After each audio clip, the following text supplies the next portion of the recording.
All it takes is some shaky credits and a Miramax logo to let you know this movie wasn't made anytime in the last 2 decades, and that gives me the warm fuzzies. And a stylized cityscape with a mixture of miniatures and visual effects in the best way that adds to the otherworldly, nightmarish feeling of this story. Not to mention it's a oneer leading to a broken window and the legend Ernie Hudson. That when someone dies, the crow could bring that soul back to put the wrong things right. And sometimes with a, let's say, a hard-to-swallow concept like this, it's best to just come out and say it. What's the count so far? 143 fires. They're slacking off from last year. 3 hours to go, maybe they're just slow starters. Also, if you thought this Gotham-y-looking flyover was a little too aggressive with the fires, apparently this was a real thing that happened in Detroit in the late 80s, early 90s, and this movie actually helped put an end to it. News to me. No, it's Amelia Earhart. We found a detective and you missed it. I don't care what her name is. Love the implication that the detective doesn't know who Amelia Earhart is. I've read that the first time men often get flowers is once they're dead, so let's start giving each other bouquets, bros. Bold move to be pushing Mongo in public in the 90s. Good for you, Sarah. No onions though, okay? They make you fart big time. Also, they destroy your breath. Sarah knows what's up. You know, Lake Erie actually caught on fire once from all the crap floating around in it. I wish I could have seen that. Hard to argue with that character intro. No confusion about his particular deal. Waking up in a grave and having to push your way out sounds terrible enough, but then they give us this dope POV shot to really help it sink in. I've always liked that Eric's confused and freaked out for a bit before he becomes the Crow. I mean, if I came back from the dead to take vengeance on my killers, I'd probably take a few before I was ready to kick butt. Brandon Lee's workout, hey, can't see it that well yet.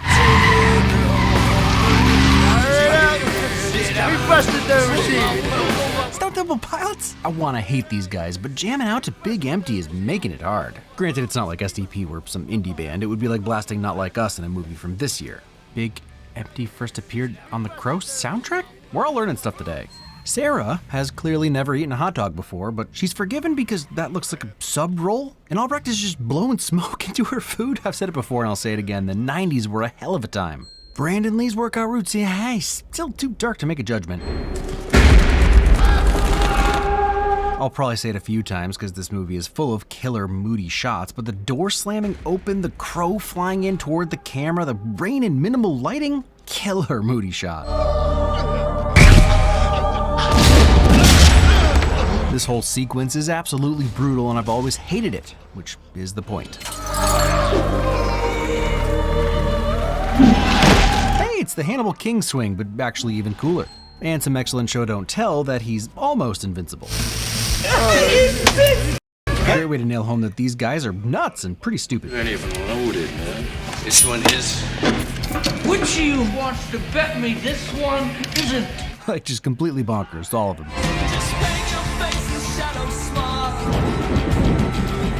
If you ain't painting your face and vibing to The Cure, what are you even doing with your life or death?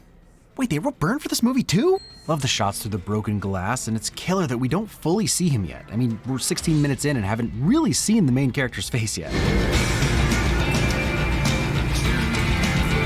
Just a fantastic pull-out shot. Child molesting, saprophyte, mother. Look, there are a lot of insults in there, but saprophyte? Like the fungi that eats dead stuff? That's cold, man. I'm not gonna sit here and tell you that every movie you've ever seen with this vibe was inspired by The Crow, but I'm also not pointing out that Trinity was not the first nighttime moody roof runner. I mean, Proyas directed Dark City too, but my point here is that The Matrix gets a lot of credit for its effect on culture, and I think that's fair because it garnered a much more palatable, mainstream type of cyberpunk techwear, whereas The Crow revived the freaking goth movement. I said what I said. Also, hearing Trent Reznor's voice singing a Joy Division song, only to look it up and learn that 9 Inch Nails also released this song first on the soundtrack. Again, more show don't tell with Eric seeing through the eyes of the Crow.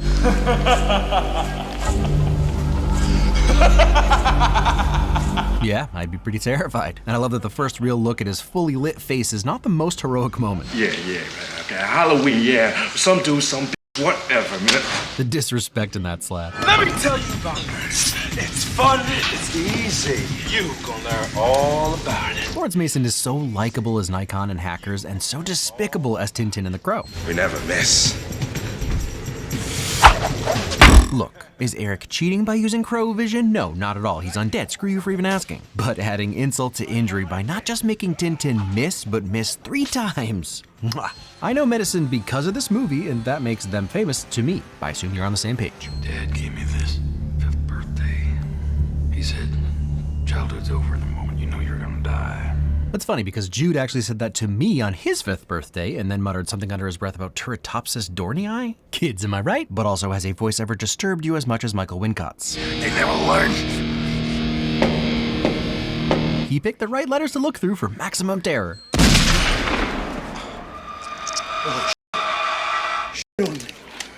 On me! Appropriate response. Mr. Gideon. Who? I'm not paying attention. I love that among Eric's revenge, he gives us a handful of goofier TMNT moments. Comeuppance. That's a lot of comeuppance. What the hell do you call that? I call it blood, Detective. I suppose you write it up as graffiti. So much sass. The way he says graffiti. Each one of these is a life you helped destroy. I know it's not actually the case with pawn, but that line kept me away from pawn shops for many, many years. Is that gasoline I smell? Straight up best line in the film. Probably the best line from 1994. I know what you're thinking. There was another very important movie from 94 about overcoming insurmountable odds. 3 Ninjas Kick Back, the much anticipated sequel to 3 Ninjas. The detail of the ring shooting out of the barrel is awesome. On the house, kiddo, you know that. Even dark, scary movies about vengeance have sweeties in them. Do you know someone named T-Bird? He had a friend who shouldn't have played with knives. Murder jokes. They're all dead. They just don't know it yet. What an amazing villain line from the... Is he a hero? At least didn't do that walking against the wind. I hate that. I always thought that was some weird goth music reference, but I'm finally realizing that it's a mime joke. Just inhaling some eyeball fumes, NBD. Also, this movie has a thing with eyes, huh? They take hers, this dude winks. Also, that is a mountain of cocaine. Somebody stuck his blades in all his major organs in alphabetical order. I think he's being facetious here, but if not, that's pretty impressive. Let's assume waist up, neck down, probably something like heart, intestines, kidneys, liver, lungs, pancreas, skin, spleen, and stomach. Sounds about right. You forgot your skin was an organ, didn't you? And now you're very aware that it is. My bad. Well, gentlemen, by all means, I think we ought to have an introspective moment of silence for poor old Tintin. More murder jokes. I mean, that one was pretty good. He couldn't have stopped. If it was a butt face, I could have made it. Should we win calling someone a butt face? Let me just check with the boss. Yeah. Yes, we can. Excellent insult. Can't rain all the time. Pretty much always saying can't rain all the time because of this film. Also, I like that we don't know why that signals to her that it's Eric. Dope hero shot. There's a big f***ing bird over there. It's a squab. Love that neither of them are freaked out by the crow and also plan to eat it, apparently, since squab is just a culinary term. Here, fun boy. That would make you poop your pants if you were stone cold sober. Now imagine it high. Again, is he a hero? Who could say? Batman likes to scare people too. Look what you've done to my sheets. Priorities. Got a gun in my pocket. Ha! Look, I know Fun Boy's pure evil and making a genitals joke, but he also does have a gun tattoo. Mother is the name for God on the lips and hearts of all children. True and heartbreaking line depending on the context. Such a cool concept of him being able to just suck the drugs out, and she straightens up so quickly after. Based on Tintin's fate, we can assume Eric doesn't really believe in less is more? Comeuppance. Boxers and a t-shirt, but hat still on. I dig it. You still have your hat on. It's like he's still a kid playing dress up. Smart way to make me like him. Sister. She's supposed to be your sister. My father's daughter. In a movie where crows bring you back to life for revenge, we're able to let a lot of weird stuff slide because Top Dollar, his name is Top Dollar. Because TD seems like the type to have a little magic going on, and I don't care that his sister is Chinese, I only care that they have threesomes together. What was my point? Right, Bai Ling is very attractive in a terrifying way. For f***'s sake, die, will you? Give me that thing. Brutal. It's not funny. He killed that guy. You're laughing. Someone was stabbed with a rapier and then shot and you're laughing. Stop laughing. Ugh. Brutal.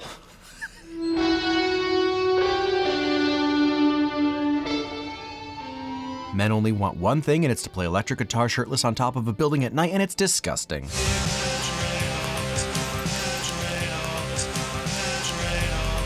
And it's very realistic that the line felt familiar, but she wasn't sure until she heard it on the album. Ha!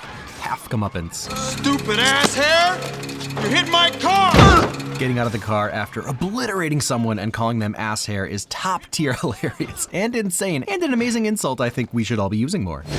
What in the crap? Another coffee, another burn. Due to Brandon Lee's untimely death during filming, some scenes had to be filmed with a double. Many of them have Brandon's face digitally superimposed over the stunt double, but sometimes it was dark enough to just let it slide, and this was one of the latter scenes. If you pause it quick, you can see the face of Chad Stahelski. That's right, Neo's stunt double as well as director of John Wick. What? What do you want? What is it? What? Speak to me! Speak! Oh, you. I knew you. There ain't no coming back. We killed your dad. There ain't no coming back. There ain't no coming back. It's so on point that T-Bird isn't all that scared until he finally recognized Eric. Is it scarier to know you're going to die by the hand of a dead man, or is it just that you now know for sure that you're going to die?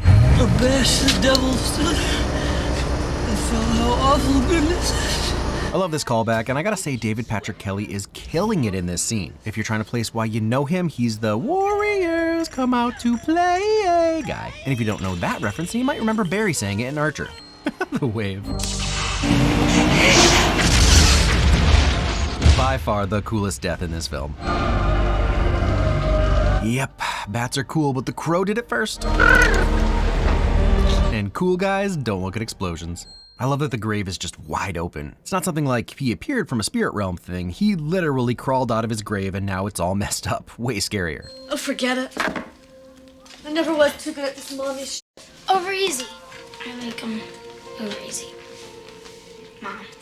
Leave it to the little ones to bring you to tears. And look, Darla's boyfriend just got murdered and she went cold turkey in one night, so she's doing okay. But still ditch the guilt trip, Darla. I do appreciate that Sarah notices after being understandably skeptical. He's fused to his own car. We're gonna have to ID his teeth. Fused to the car has always stuck with me. Rough way to go out. Good reminder to not be a rapist murderer. Then you steal one of my case files from homicide, and you're saying this is just an automobile accident? Yeah. Good speech, though. I didn't want to interrupt you. It sounded good. You gotta write that down. Sassy Ernie Hudson burn. Brandon Lee's workout routine. There, got it. Hell with you. I thought you cared. Sir, I do care. Now that's an entrance. His shadow and silhouette coming into focus. Stellar. Hugging. He's all painted up white. T-Bird, he sent me in for some road beers, right? And he's black, right, T-Bird? Oh, T-Bird, it's you, buddy. We ought to just videotape this, play it back in slow motion. And now Michael Wincott's going for the Ernie Hudson sass throne. Disgusting. But also, hell yeah, just a dude being a guy being a dude. But even more also, these vibrant oranges and reds, the sunset clearly ripped right off the page. It builds the intensity to where it's not even a surprise when Eric starts trashing his gear. My Life with the Thrill Kill Cult? This film has the most bonkers underground 90s music cameos. Overhead gearing up shots are always a win, even if it's baddies. Seems our friend T-Bird won't be joining us this evening on account of a slight case of death. And even more murder jokes. Should Michael Wincott just play every villain from now on? I started the first fires in this damn city. Sometimes you'll see an awesome shot and think, dang, that looks amazing, like right out of a comic book, and then it is. Gentlemen! Look, I'd never take anything away from Heath, because his performance still made the scene. But you're seeing it, right? Joker interrupts the mob? You're him, huh? The Avenger. Honestly, that could be dope. Kind of like Raven in Teen Titans. I just want him. Well, you can have him. This is why Ultimate Power is always stupid. Had Top Dollar just given up Skank, Eric would have killed him and been at peace, and then Devil's Night could have deviled it up. Maybe it's just me, but an invincible hero who still has to use weapons is inherently cool, especially quippy ones. Must be why we love Deadpool. Skank is pretty pathetic and sad. You almost feel bad for him. Then you remember what he did to Shelly and Eric, and then we see him use this woman as a human shield. Mark him. Super hard to hear under all the awesomeness, but it's My Life with the Thrill Kill Cult playing again. Sick flip. Yeah, seeing some of those Bruce Lee jeans at work finally. Also, just in general, this entire shootout scene is off the wall and brutal. I can't even really show most of it, but Eric kicks all the butts, slicing throats, tossing fools out windows. They managed to make being invincible cooler than you'd expect.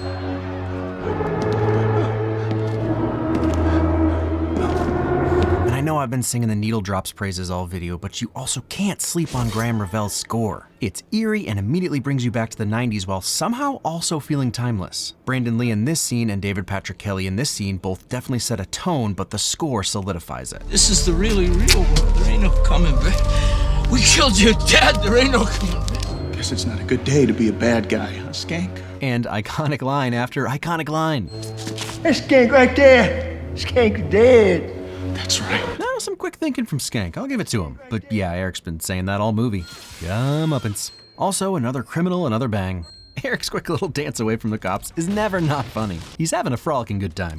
Even the Matrix rooftop jumps are in here. Although I'll say this one sounds like he actually shattered all of his leg bones and it probably hurt a lot. He just heals fast. So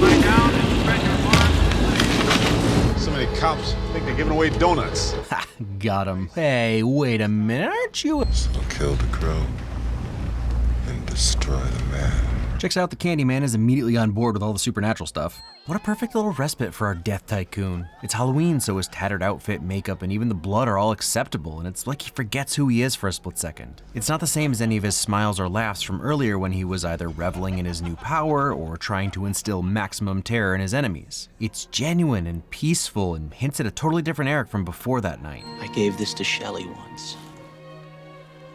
I think she'd like you to have it. It's quite cool. Her eyes are so innocent. Character continuity, but ew. I like that the crow can alert him to stuff even when he's distracted. Would get annoying, but also very useful. And again, even after everyone tried to kill Eric and he killed everyone instead, he was done with them until they took Sarah. Aragorn, who? Because of the doors? Did you know Viggo broke his toe when he kicked that? Yo, pure gothic beauty. Quick impression for you. Caw, bang! I'm dead! Again, this dude is inappropriately funny for how evil he is. There are dark movies that take themselves very seriously, and it works. There are dark movies that yuck it up the entire time, and it works. And then there's The Crow that slips back and forth the whole time, keeping you guessing while helping us connect to Eric, cause like, this is exactly how I'd be as an undead revenger. Vanish into thin air again? I thought I'd use your front door. Han, I mean, Albrecht to the rescue. Gross. Eye for an eye, comeuppance. Let her go! Again, poor choice of words, which makes TD the Dark Dollar? You know that final fights in the rain are always a win, but as far as epic final fights go, on the roof of a gothic church at night in the rain takes it to a whole new level of epicosity. And using a steeple as a sword, or wait, no, it's like the spire, the finial? Why do churches have so many components? Not to keep harping on who and what is taken from The Crow, but now that Eric's makeup is completely washed off, the best thing they did with it is let Brandon Lee actually apply it so that it always looked like The Crow had done it. Always distressed, never exactly flawless, but absolutely perfect for the character. You have put a smile on my face. I'm sorry, is anything not ripped right out of The Crow? 30 hours of pain, all at once. All for you. Do I understand how it works? No. Do I care? No. Is it an awesome way to kill the final villain? Yes. Extra points for Spike's going through his chest and his mouth, as well as an Olympic-sized swimming pool worth of blood. God, I need a cigarette. Look, smoking is bad, kids. Don't do it. There are no benefits. But also I love that Eric doesn't go all dare on Albrecht and actually grants his poisonous tar-filled wish. Oh, yeah. I'm quitting as of now. My bad, spoke too soon on the dare propaganda. Why don't you dare to stop lying, you liar? This is a pro-smoking channel now. What you kept in here saved me. That explains it a little more if he can take memories like he did from Albrecht. I saw her through your eyes. You stayed with her the whole time. Why not pass him along? At least it stopped raining, huh? Can't rain all the time. Eyes and rain, folks. That's what this movie is really about. All the power in the world resides in the eyes, fella. Want to tell me what's going on? Your vigilante's up on the roof. You missed it. That's some solid cover. Love and a happy ending. Hope she keeps it secret, keeps it safe. Buildings burn, people die, but real love is forever. Hell yeah, Sarah. Hell yeah. And a nice way to end it. The Eliza is Eliza Hutton, Lee's former fiance. Sadly, Brandon's death on set wasn't the only real-life tragedy surrounding The Crow. James O'Barr wrote the original comic in part to deal with the death of his own fiancée. The movie is tragic, but the comic is even more so. But I gotta say, the filmmakers not only filled in the areas that weren't filmed with Lee seamlessly, they created a movie that honors the actor and really gave him a legacy and fandom that still exists today for good reason. Look, it's got some pretty apparent flaws, but The Crow holds up. I could list off the gripes, but none of it really matters because this movie rules. It nails the vibe. The heroes are cool and likable, the villains are despicable but entertaining, and the story is straightforward. It's not always the easiest thing to make us root for a guy whose entire purpose is sadistic murder, but T-Bird and his crew really land that plane for us. And even if Brandon Lee wasn't ever going to be the next John Wick, he nails the moodier moments and clearly had fun with the character's more sadistic behavior. I sang Ernie Hudson and Michael Wincott's praises enough, but they both add a level of sophistication to the whole thing that really stands out to me now. I could make a whole separate video about the soundtrack because dang, it's so good. It's a pivotal 90s soundtrack and really represents a specific time and place. It's also heartwarming that the original Crow comic had references to both The Cure and Joy Division, who both have songs on the soundtrack even if Joy Division's is a cover. But it's even more heartwarming because O'Barr asked The Cure if he could use one of their already released songs, The Hanging Garden, and Robert Smith was like, nah, I'll just write a new song in 2 days. And that was Burn. Also, SDP was originally going to use Only Dying from 1992, and when they heard that Brandon had died, they decided to write Big Empty. Learning the history of vital art like this can really get you thinking, but hopefully not too much. Hey, next week, another older one. Dang, maybe I'll switch it up for those of you who are not stoked on Bronze Age masterpieces. That's what we call the late 1900s now. I'm young, like you.